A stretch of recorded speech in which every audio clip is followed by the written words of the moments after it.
Air bersih didapat dari infrastruktur yang dibangun untuk memfilter air.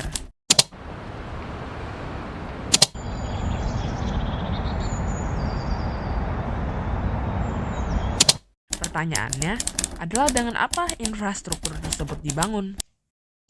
Tentunya dengan pajak yang kita semua bayar. Lalu apa masalahnya? Pajak sudah kita bayar, air bersih sudah kita nikmati.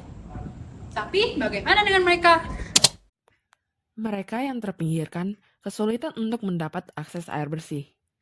Badan Pusat Statistika menyatakan bahwa baru 44,9% rumah tangga mendapat air yang memadai. Masalah air bersih juga merupakan masalah secara global. Pada tahun 2022, 2,2 miliar orang tidak mendapatkan kualitas air yang aman untuk dikonsumsi, sehingga mengakibatkan setidaknya 1.000 anak meninggal setiap harinya di seluruh dunia, termasuk Indonesia. Kok bisa? Kita kan udah bayar pajak. Aku enggak. Ngapain nanti juga disalahgunain? Pemikiran inilah yang menjadi salah satu hambatan Indonesia maju. Teori imperatif kan mengatakan bahwa jika kita mengetahui apa yang baik, maka lakukanlah. Tidak hanya itu, teori psikoanalisis Sigmund juga mengatakan bahwa manusia dipengaruhi oleh 3 aspek, yaitu id, ego, dan superego. Lalu perbedaannya apa aja? Nah, id mendorong diri untuk memenuhi kebutuhan primer, seperti makan, minum, dan lain-lain. Tetapi untuk memenuhi kepuasan, hal ini dapat menimbulkan sifat yang destruktif. Disinilah peran ego, yang merupakan kesadaran diri untuk berpikir sebelum bertindak, agar keinginan impulsif itu dapat diterima oleh masyarakat.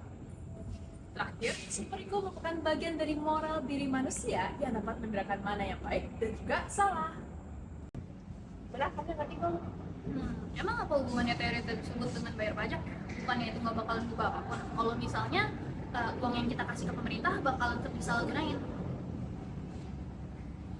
Sepertinya kamu masih kurang mengerti betapa pentingnya membayar pajak. Tapi kan pandangan masyarakat ke pemerintah kan udah negatif, karena mereka itu selalu menyalahgunakan kekuasaannya. Makanya mereka nggak bayar pajak. Tuh kan, berarti aku nggak salah dong pendapatnya. Waduh, belum selesai nih penjelasannya. Jadi, Kalian pasti telah menyadari bahwa pemerintah memegang tanggung jawab untuk memastikan bahwa dana publik yang terkumpul digunakan untuk umum, kan?